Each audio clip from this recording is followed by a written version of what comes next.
everyone, we wanted to take some time to do a little Q&A with our fearless leader, Amy, here to talk about some of our reopening policies and procedures. Amy, you ready to get started? Let's do it. Awesome. All right, so the big question, when are we reopening? Okay. The center is reopening for Toyota team members and their families on Monday, June 1st. So it's right around the corner. This will be a phased re-entry, so the Toyota team members and their families will be introduced first, and then weekly it will be evaluated as additional groups are brought on. We don't anticipate it being a long wait, but it helps us control the capacity. Okay. Are hours going to be normal? Yes, so when we open on June 1st, we're going to open at 4 a.m. and we'll resume our normal operating hours, 24/6. Something that kind of bounces off that a little bit, we've had some questions asked about high-risk populations. Is there going to be a designated time for them?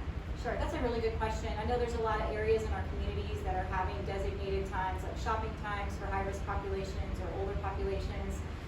We've decided not to do that in our facility, and the reason is very simple. We are open 24 hours, so we're providing a really broad range of times that folks can come to the facility, and there's many, many times in the area that are slower and more down times that folks can choose to come, as opposed to maybe shift change, which might be a more peak time to come in the center. So there won't be a designated time, but we do feel there's adequate time for anyone in that high-risk population that really wants to look for a time that the center would be a lot slower. Okay. You mentioned the capacity of the facility changing. How will we monitor that during this time?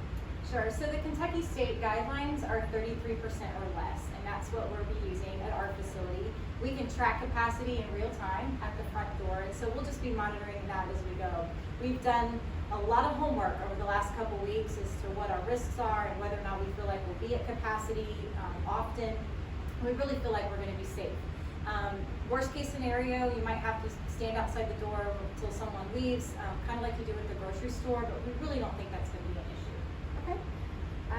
What about kind of billing and membership? How is that looking like? So billing questions are really super common right now. So the center closed on March 17th, and billing occurred right around that same time, whether your payroll deduction or a monthly EFT. We immediately stopped all deductions. So no one has paid for anything since the center has been closed, and we'll continue, that will stay that way until everyone is phased back in. Team members can expect to see their first payroll deduction on June 26th. That's the first time it will hit their payroll again. The monthly EFT is still being held off until we get all groups phased back in and we know it's a good time to get that started again. Another big question. Will face masks be required? Yes, so that is a really good question too. So face masks are required to enter the facility. They're also required in all common areas and spaces throughout the facility, coming and going, in the locker rooms, walking through the halls. Face masks are required. It is recommended and members should wear them the whole time they're here, unless it poses a safety risk for you while you're exercising. You will not be allowed to enter the facility if you don't have a mask, so please come prepared. And so you'll have to make sure you have it to get in the door. Okay, you mentioned lockers. Is like lockers and cubbies, is that going to be something still accessible? So there are some restrictions. The locker rooms have some restrictions. There will be no locker use at all, and that's per the Kentucky state guidelines. If you are renting a locker, don't worry, we're not charging anyone for that space right now, but there are no locker use right now. Same thing for the cubbies that are on the fitness floor. Those are inaccessible at this time. In fact, we've just turned them around so you can't have access to the cubbies. Or shelving in the locker rooms, none of that will be used to store your things and your items. We're really asking members to, if you need to change here, that's fine, you can change clothes. We're really asking folks to take stuff to their car or keep it with them on the fitness floor if it's minimal amounts of stuff. Okay. What about towels and usage of vending machines, the water? How's that going? We will be suspending towel service right now, also part of the Kentucky state guidelines. So there will be no towels, so please bring your own because we won't be able to give you one. So members are encouraged to bring all of that themselves. The water fountains are in use, but only for the water fill station. So if you have your water bottle, bring it with you. You can fill it up in the filler station. You just can't use the tap, the fountain piece of it. The vending machines are being out of service. You won't be able to use a vending machine in our facility, and really, we're not allowed to eat in the facility, so you won't be be able to get anything out of the vending machine. So bring your own water, bring your own towel, and snacks will have to happen out after you leave. Okay. Will there be basketball court? Will that be accessible to members? The gymnasium will be open. There are some new guidelines and limits around it. We're not allowed to have any contact sports. So basketball is one of those where you're close proximity and within those 6 feet, of course.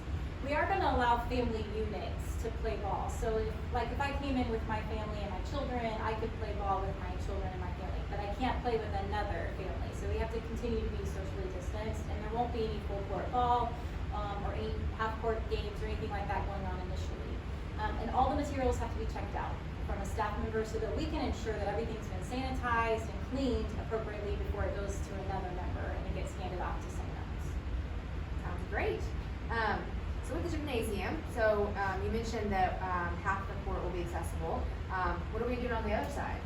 So we had a makeshift group exercise studio in our gymnasium on the back side. So we've been doing a lot of virtual programming. So a lot of Facebook Live classes, a lot of YouTube recorded classes, things like that. We are going to be doing cycling as our first on-site class.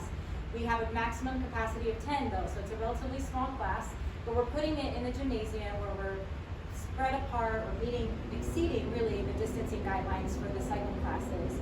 And so those will be offered within, towards the end of the first week that we're open, we'll start to introduce those classes back into our schedule. We did have a few people ask about the outdoor rec policies. We know that the rims were taken off the courts, will that remain the same as well? Yes, so the rims on the outdoor courts were removed, and so nobody can use those right now, kind of trying to avoid those gatherings. But we still have access to disc golf. You can still play tennis as long as you're within those guidelines. You're not playing doubles. You can still play on the softball field. We've removed all the public seating, so you can't sit in the bleachers. You're not supposed to gather in groups. So as long as you're following those guidelines, we actually encourage folks to use our outdoor facilities. My final question for you is we've had some people, what's the best way to communicate with us and get in touch with us? I know we have our email and we've been doing some things on Facebook, Instagram, YouTube, but will there be any changes for members to be able to update their contact information so we can reach them the best? So we've tried over the last 8 to 10 weeks to communicate with members best we can, and a lot of that has happened on social media. We also have the ability to email members through our member management system, but a lot of those emails are not up to date, so we're not able to communicate as well as we'd like to. We're going to be updating contact information for all of our members as they enter the center. As we reopen, we're going to try to get that back on track so that we can communicate with everyone effectively about all the changes that are happening. And also, we're required to report if we have a positive case of COVID-19. So if we have a case in the center and we know that someone's tested, we're actually required to let the members know that that's happened in our space. We really can't do that if your contact information is not current. So we're trying to get that up to date as we reopen and start working on that. Sounds awesome. Well, that's all the questions that we have for you. Is there anything else you'd like to add? Well, I will add, we didn't really talk about Kids Corner, and I know that Kids Corner is a hot item, and it's one that could prevent someone from potentially coming to the center. Kids Corner is not opening in the first phase, and that's per Kentucky State guidelines. So we're having to wait until that is lifted, until we're able to allow children back into the center in that capacity. But Kids Corner dues will not show up on anyone's paychecks or anything like that. Those will continue to be suspended as long as that service is not paid. That goes for the same for members' lockers. Correct. All right. Well, I think we've about covered it. Thank you guys so much. If you have any other questions, please comment below. Can't wait to see you guys.